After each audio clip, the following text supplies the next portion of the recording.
On September 4th, at a job fair in Guangzhou, the scene was crowded. Hundreds of thousands of people were idling around, unable to find work. What is the truth anymore? There's so much we can't even talk about. Guangdong officially announced the unemployment situation, and honestly, I'm not surprised. I'm here in Guangdong, and finding a job is really tough. What does it mean to be positive? And what's considered negative energy? Is negative energy just talking about what's real? Look around at the shops. Many are closing down. Factories are shutting down. And a lot of my friends, like me, have been unemployed for a long time. I've been searching for work for so long that I feel numb. This is the darkest time of my life. I've never experienced anything like this before. I'm sure many others are going through the same thing. We just have to keep pushing through. At this point, I don't even care about the numbers. I just hope I can find a stable job to support myself. Honestly, we're all just hoping the situation improves. As China economy slows, unemployment rates are soaring. Even Guangdong Province, once a land of opportunity for countless young people, is now facing an unprecedented wave of unemployment. With September just beginning, the emotional phase Goodbye Guangdong has topped short video platform trending list. This trending topic highlights the many workers leaving Guangdong after losing their jobs. Some claim it has now become the province with the highest unemployment rate. One person commented, "It's true, so many people in Guangdong are unemployed now. Back then, you could easily earn around 6,000 yuan in a factory, but now it's only 4,000 to 5,000 with 12-hour shifts. It's exhausting." Another person shared their struggle, saying, "I'm 35, have been unemployed in Guangzhou for 8 months. I haven't worked since the new year. I live in a 300 yuan a month place and eat just one meal a day. I don't dare to tell anyone." Another added, "I finally turned my internship into a full-time job, but after just 1 week, the company went bankrupt." Some people expressed their frustration, stating they've been unemployed multiple times this year, with a total working time of less than 2 months. Others lamented, "It's time to go. Guangdong isn't the fairy tale you imagine. It's just endless factory work and pork trotter mills." Everyone who shared the job hunting experience had a tone of helplessness and self-deprecation. Yet beneath their words lies a deep sense of sorrow. As one of China's major economic provinces, Guangdong once offered abundant job opportunities, hosting numerous state-owned enterprises and multinational corporations. For many Chinese citizens, it has long been an attractive destination, especially for young people chasing their dreams and hoping to build their future here. With the current economic downturn in China, mass closures of businesses, and foreign investment pulling out, those who came to Guangdong for work now face serious employment challenges and increasing financial pressure. The influx of millions of new university graduates each year has only worsened the situation. Many companies have already reached capacity, and the older generations is reluctant to step aside, leaving fewer and fewer positions for young job seekers. These young people had high hopes of building a life in the big city. But as soon as they boarded the train, they realized it was filled with others pursuing the same dream. Life for those working in Guangdong is far from easy. After a lifetime of exhausting work, it takes years to save enough to buy a car or a house, and then they're saddled with mortgage and car loan payments for another half of their lives. According to reports, the number of unemployment workers in Guangdong has surged, job opportunities have diminished, and wages have declined. Over the past decade, the number of construction workers has decreased by 15 million. Bridges, public toilets, and streets are now filled with homeless individuals who have lost their jobs. In such difficult circumstances, many have chosen to leave. As large numbers of people wave goodbye and return to their hometowns, more than 10 million young university graduates, even more resilient and determined, are set to join the workforce in September. Despite office vacancy rates in the Pearl River Delta reaching 30%, these graduates are desperately searching for jobs. Even residential security guards will be replaced by younger workers in October, and ride-hailing drivers have noted that the market is saturated with more and more graduates competing for the same positions. Additionally, due to China's economic slowdown and geopolitical factors, many foreign companies are accelerating their exit from the country. This indirectly contributes to an immeasurable rise in unemployment. Reports online suggest that Mattel Toy Factory in Foshan, Guangdong has already left China. Once a symbol of China's manufacturing boom, Mattel's departure marks the end of an era for this industrial giant, leaving many reflecting on the rapid changes. Earlier, a source revealed that the company located in the central area of Xishan Town, Nanhai District, Foshan City, was known for producing popular plastic toys like Barbie and Polly. By 2024, the factory is expected to fully relocate and cease operations. In 1987, Mattel's toy factory was established. It was once regarded as a shining example of China's manufacturing success in the global market. The factory not only provided a stable supply of products for Mattel, but also created numerous job opportunities and tax revenue for Foshan. For migrant workers, the factory was more than just a workplace. It was a crucial source of income for their families. At its peak, the Foshan Mattel toy factory employed over 10,000 workers, spurring local economic growth and the rise of supporting industries, which further solidified Foshan's role as a manufacturing hub in China. As China's economic growth slowed, the factory began facing challenges. Rising costs for raw materials and logistics, increasing labor expenses, and stricter environmental regulations put immense pressure on production. Additionally, the decline birth rate in recent years has affected the toy market. In response to these difficulties, Mattel ultimately decided to relocate its production lines to regions with lower costs to maintain its global competitiveness. The relocation of Mattel's Foshan factory has had a significant impact on the local economy. With the company's departure, nearby areas are left with fewer jobs that comply with labor laws. At the same time, China's broader economic issues have become more pronounced. The property market bubble, increasing local government debt, and the growing aging population are putting immense pressure on the economy. The shrinking workforce in particular has made it increasingly difficult for the manufacturing sector to hire workers. This economic downturn is not limited to Guangdong. It is affecting employment opportunities across China. According to data from the National Bureau of Statistics, the urban unemployment rate in China was 5.2% as of July 2024. The unemployment rate for workers aged 16 to 24, excluding students, reached 17.1% in July, the highest this year. Analysts suggest that this figure may be severely underestimated and does not account for the millions of unemployed in rural areas. In June 2023, the youth unemployment rate hit a record high of 21.3%.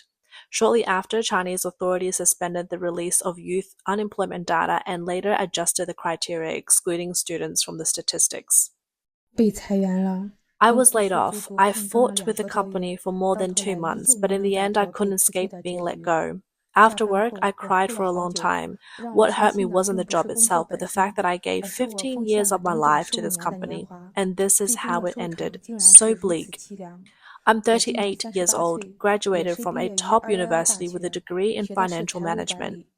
I started working as an accountant at this company right after graduation. They provided social security, and I continued to study while working, even earning my intermediate accounting certification. My salary gradually increased, and I thought I would stay at this company until I retired. But over the past 2 years, the company's performance worsened. They started pressuring older employees to leave, whether by transferring positions or cutting pay, always finding some excuse to make you quit. Their reason for letting me go? Because I clock out right at the end of the workday without staying for overtime.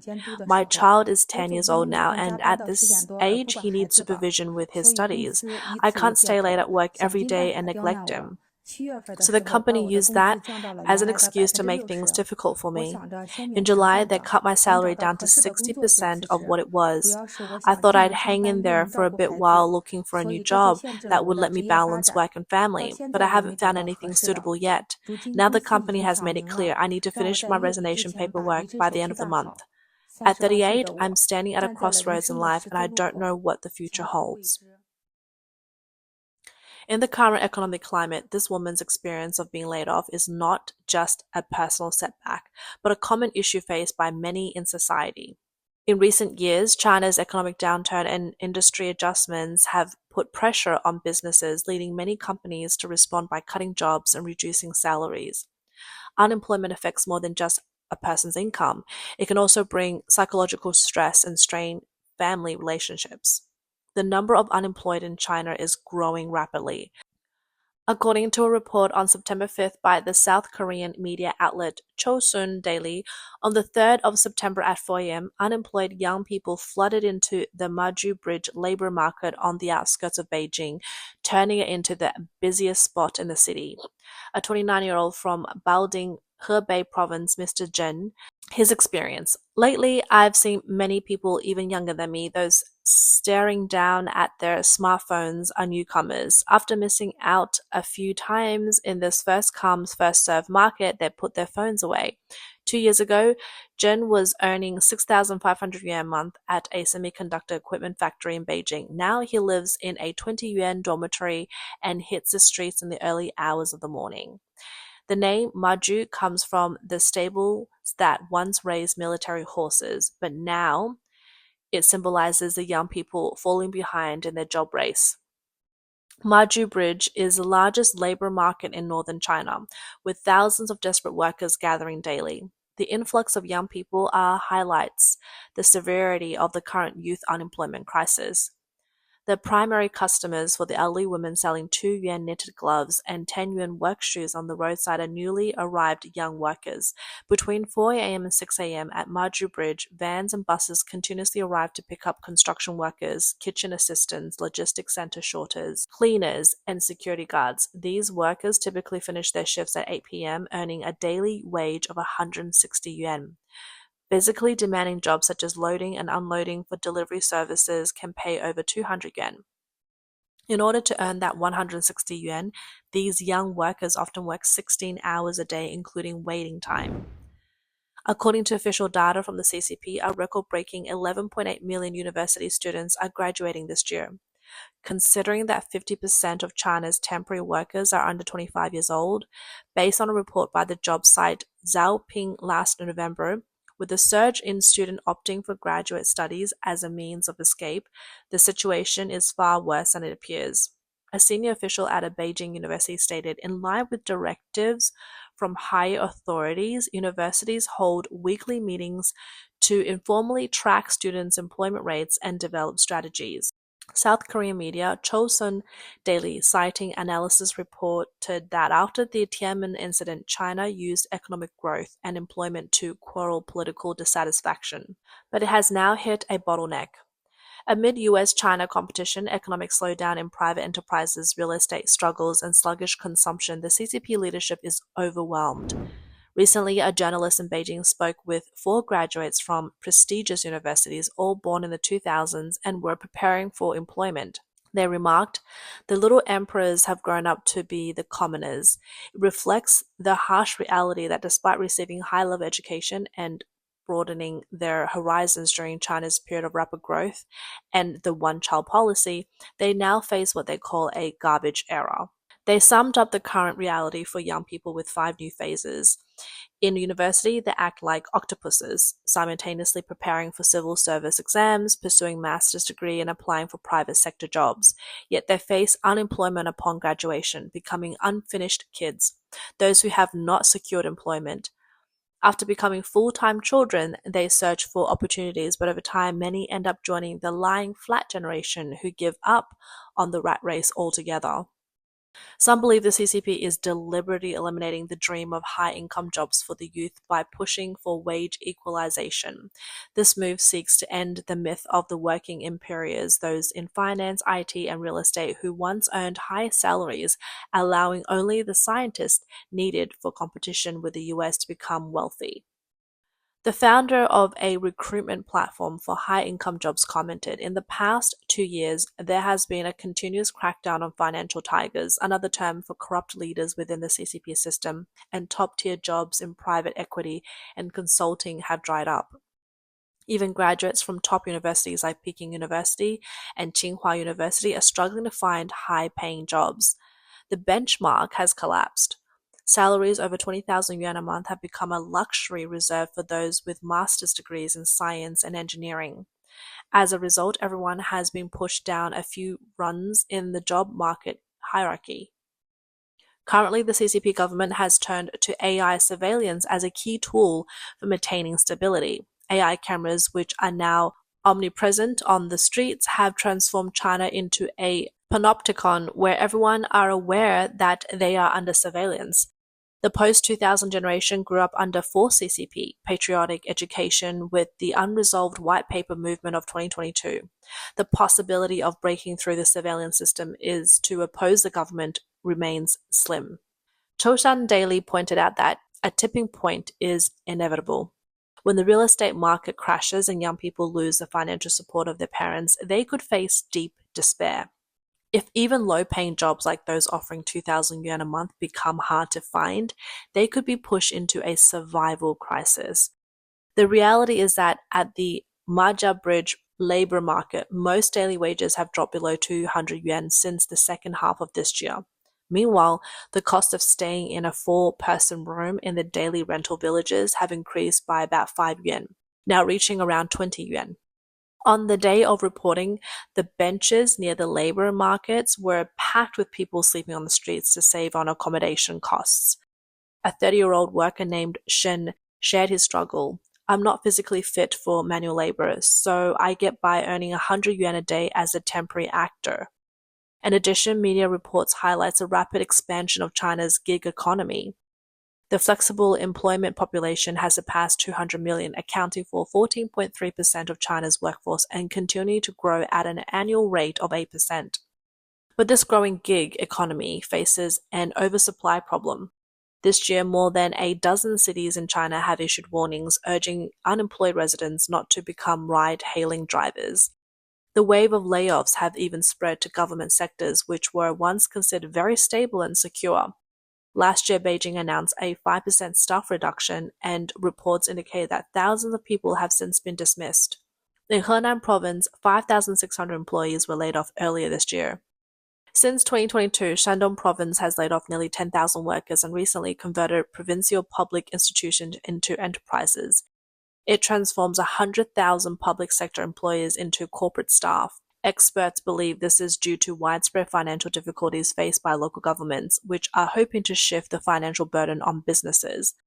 With job opportunities becoming increasingly scarce, many university graduates have started taking up lower-end jobs in manufacturing and service industries. Columbia University's sociologist Yao Lu estimates that around 25% of university graduates aged 23 to 35 are currently working in positions below their educational qualifications. A Chinese economist speaking on condition of anonymity noted that many of the China's 48 million university graduates may start their careers with low salaries. They would contribute relatively little to the country's tax revenue over their lifetimes.